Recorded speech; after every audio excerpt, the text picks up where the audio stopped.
नमस्कार दोस्तों, मेरा नाम है आनंद और आप देख रहे हैं स्टडी दोस्त प्रयागराज यूट्यूब चैनल। तो चलिए आज की वीडियो को शुरू करते हैं। आज आपका वीडियो होने वाला है सुभाष रत्नानी के ऊपर।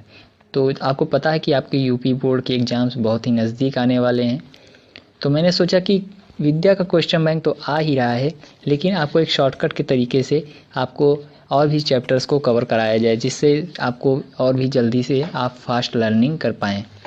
तो फास्ट लर्निंग के तहत हमने आपको बुक से भी बताना शुरू कर दिया है, क्योंकि विद्या तो सेलेक्टेड चीज़ ही होती है जिसको अभी हम शुरू किए हैं। तो अभी एक आपका हिंदी काव्य साहित्य का विकास जैसे ही ख़त्म होगा तो आपकी वीडियोस और भी फास्ट हो जाएंगी। तो हिंदी का तो आपको चलता ही रहेगा। आपका फिजिक्स केमिस्ट्री बहुत सी ऐसी वीडियोज़ हैं जिन पर अभी बहुत ही पूरी मेहनत की जा रही है, बहुत ही अच्छे से समझाने की कोशिश की जा रही है। तो उस वीडियो को आने में बहुत ही समय लग रहा है। तो आप ऐसा कीजिए कि जितने भी और भी दूसरे चैनल हैं जिन पे और भी बोर्ड के प्रिपरेशन कराए जा रहे हैं, उनको आप सब्सक्राइब करके रख लीजिए अभी से ही। और जितने भी बड़े बड़े जो फिजिक्स केमिस्ट्री के प्रकांड विद्वान हों यूट्यूब पर, या अपने जो टीचर्स हों, उनका आप वो फॉलो कीजिए, उनके इंस्ट्रक्शंस और गाइडलाइंस को फॉलो कीजिए, जिससे आप अच्छे से कनेक्ट हो पाएँ। अगर आप ऑनलाइन हो तो आप ज़रूर से ज़रूर अच्छे से अच्छे चैनल्स अभी से ही उनसे आप लिंक खोल लें। और इस चैनल को भी आप ज़रूर से ज़रूर यार इसको आप कर लीजिए, क्योंकि यहाँ पे हम यूपी बोर्ड से जितनी भी रिलेटेड चीज़ें होती हैं आपको पहले देने की कोशिश करते हैं। तो यहाँ पर हम देखिए आपको सिलेबस का भी वीडियो दे दिए हैं, जो बुक रिव्यूज़ आती हैं उनको भी दे दिए हैं, जो भी बुक होती हैं मेरे पास या जो भी कहीं से भी मिलती हैं उसका हम बुक रिव्यू दे देते हैं इसमें। और भी हैं जो अभी 9th और 11th का रुका हुआ है, 10th का भी रुका हुआ है। सिर्फ 12th क्लास इसीलिए कर रहे हैं क्योंकि 12th के बाद से ही आपको आगे आने वाले कॉम्पिटिशन्स एग्ज़ाम में भी बैठना है। तो उसी को ध्यान में रखते हुए हम ये वीडियोस बनाते हैं, जिससे आप आगे तक की पढ़ाई अपनी जारी रख सकें। तो देखिए सुभाषित रत्नानी, सुभाष कहने मतलब रत्न माने आभूषण होता है, सुभाषित माने होते हैं अच्छे भाषाओं जो कि रत्न के समान होते हैं।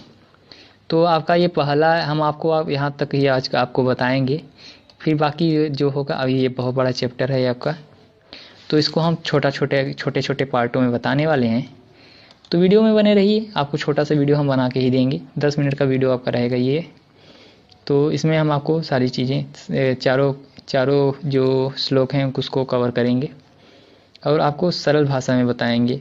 और चाहें तो आप वीडियोस को बार बार देख सकते हैं। और ये भी देखिएगा कि कहीं समझ में ना आ रहा हो तो ज़रूर से ज़रूर बताइएगा दोस्तों, क्योंकि इस तरह से हमें पता नहीं चलेगा कि आपको वीडियो कहाँ तक समझ में आई। तो चलिए पहले इसी श्लोक को लेते हैं, इस श्लोक को देखिए। भाषासु मुख्या मधुरा दिव्या गिरवाड़ भारती, तस्या ही मधुरम काव्यम तस्मादपि सुभाषितम। भाषाओं में भाषासु माने यहाँ पे सप्तमी एक वचन और ये अधिकरण कारक में पे पर। मुख्या तृतीया, मुख्य रूप से तृतीया है ना, हाँ। मधुरा दिव्या, अलौकिक गिरवाण भारती मतलब संस्कृत को कहा जाता है, इस बात को ध्यान में रखिए। तस्या ही मधुरम, तस्या माने तस्या खष्टी, उसका, उसके, उसकी, ही निश्चय ही, उससे ही, मधुरम मधुर, काव्यम काव्य, तस्मादपि उससे भी, सुभाषितम अच्छे वचन हैं। आइए इसको पूरा अच्छे से समझते हैं।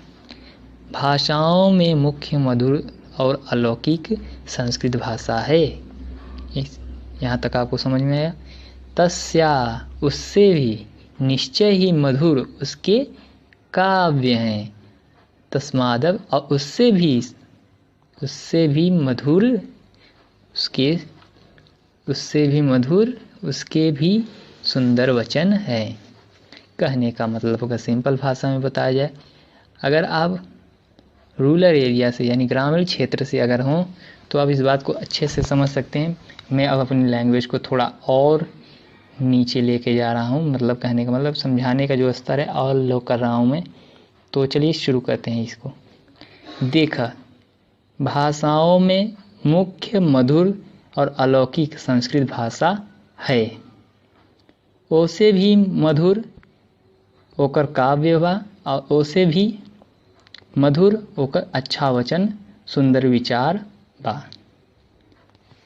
ये थोड़ा अवधी और भोजपुरिया मिलकर बताता है। तो बताइएगा अगर ये भाषा आपको अच्छी लगी हो तो बताइएगा, हम इसमें भी आपको बताना शुरू कर देंगे। क्योंकि मैंने वीडियोस देखे हैं, अच्छे अच्छे सर हैं जो कि अपने नेटिव लैंग्वेज में ही बताते हैं, वो ज़्यादा बनावटी बनकर नहीं बताते।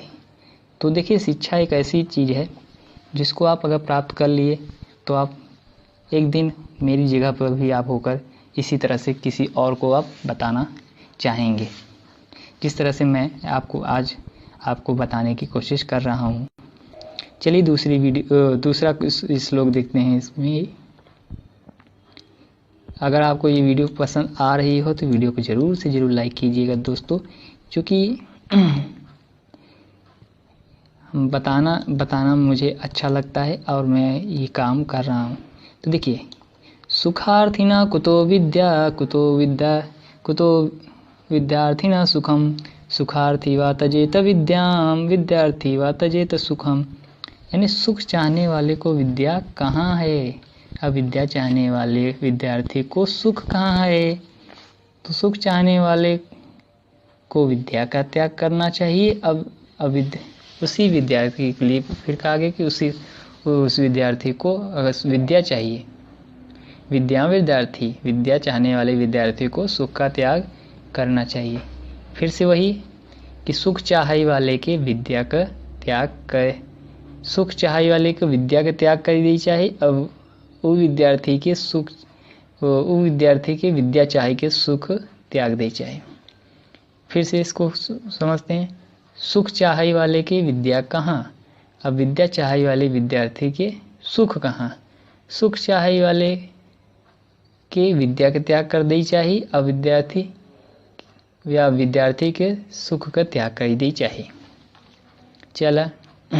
चलिए आगे बढ़ते हैं। जल बिंदु निपातेन क्रमशः पूर्यते घट, सह हेतु सर्व विद्यानाम धर्मश्च धनश्च। कहने का मतलब यहाँ है कि जल बिंदु माने जल की बिंदु, निपातेन यहाँ निपातेन का तृतीय आपका है, तृतीया करण से साथ द्वारा। तो गिराने से, क्रमशः माने लगातार, पूर्यते माने पूरा होता है, घटा माने घड़ा। तो जल की यानी जल की बिंदुओं को गिराने से लगातार घड़ा भर जाता है। सह वैसे ही, सह हेतु निश्चय सर्व विद्यानां धर्मश्च च धनश्च च। तो उसी तरह से विद्या, सभी प्रकार की विद्या, धर्म और धन का संचय करना चाहिए। हेतु हमारे संचय करना है यानी इकट्ठा करना चाहिए और एक तरह से समाहित करना चाहिए। इतना भी अगर आप लिखते हैं तो आपको पूर्ण रूप से अंक मिलने निश्चित है। लेकिन आप अंकों के लिए न पढ़िए, आप इसको किसी को और को समझाने के लिए ये पढ़ेंगे तो आपको ज़्यादा समझ में आएगा। तो इसको भी वही कि पानी की जो बिंदु हैं वो की गिराने से जो घड़ा होता ना वो भर जाता। लगातार अगर जैसे पानी की बूंद बा tip tip tip tip Bharat रहे, तो जैसे होता बाल्टी के नीचे अगर पानी से बूंद बहता एकदम होता ना कि भर जाता। तो उसी तरह से, तो इसी तरह से विद्या भी जो हम बांटे ना, और धर्म और धन का, ये सभी प्रकार का जो भी संचय होता ना वो धीरे धीरे ही होता। चलें आगे बढ़ते हैं। काव्य शास्त्र विनोदेन कालो गच्छति धीमताम, व्यसनेन च मूर्खाणाम निंद्रया कलहेन वा, यानी धीमताम माने होते हैं बुद्धिमान लोग। गच्छति माने जाता है, ये आपको पता है गच्छ धातु का है, तो गच्छत गच्छता गच्छन्ति वही है। कालो माने समय, विनोदेन माने मनोरंजन, मनोरंजन में, मनोरंजन। शास्त्र काव्य, काव्य शास्त्र माने होता है काव्य का मतलब पढ़ने लिखने में और अध्ययन अध्यापन में बीतता है। व्यसनेन माने बुरी आदतों में। च मूर्खाणाम, मूर्खों का। निंद्रा माने सोने में। कलहेन माने लड़ाई झगड़ा। वा माने या। तो जो बुद्धिमान पुरुष का होता है जो समय जाता है वो पढ़ाई लिखाई के आनंद में बीतता है, वो पढ़ने में ही सदा मस्त रहता है, उसको किसी चीज़ की चिंता ही नहीं, मुझे बस ये आज किताब पढ़नी है तो उसको पूरा पढ़ जाना है। जैसे कि अगर आप देख सकते हैं जो महान लोग हैं, अगर यूट्यूब पर आप देखना चाहें, जो सफल सक्सेस हों, जो सफल हुए होंगे, उनके पीछे किताबों का हाथ जरूर ही रहा है।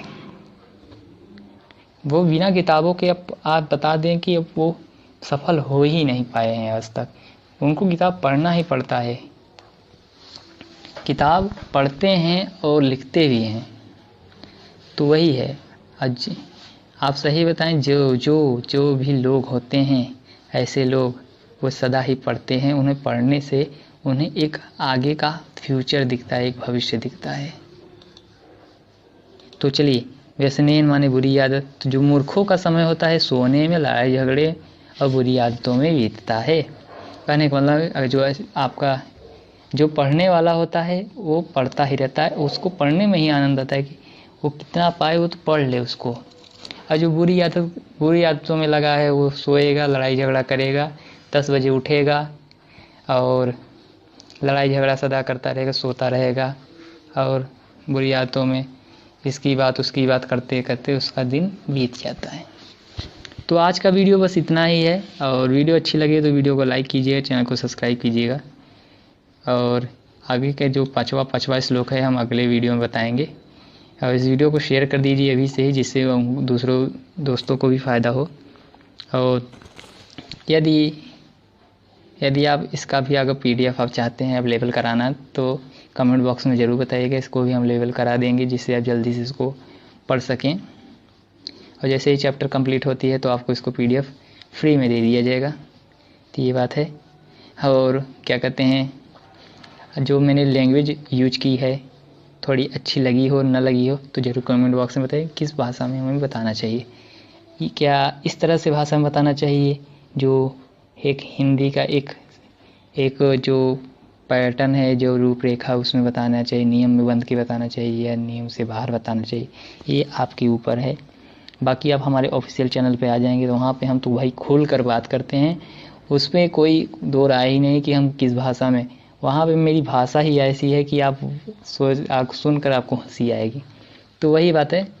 तो यहाँ पे मैंने ज़्यादा से ज़्यादा कोशिश की है कि आप अपने इस चीज़ को ध्यान में रखिएगा। चलिए, बड़ों का आशीर्वाद लीजिए और माँ सरस्वती जी का आपके ऊपर आशीर्वाद बना रहे और आप ऐसे ही पढ़ते रहें। और मेरी सलाह यही है कि आप दूसरे चैनल को भी सपोर्ट कीजिए, उनको भी आगे बढ़ाते रहिए। शिक्षा है, शिक्षा बांटने से ही बढ़ती है, यही आगे आपको बताया जाएगा। तो चलिए, मिलेंगे किसी नेक्स्ट वीडियो में। अभी के लिए दीजिए धन्यवाद। जय हिंद, जय भारत।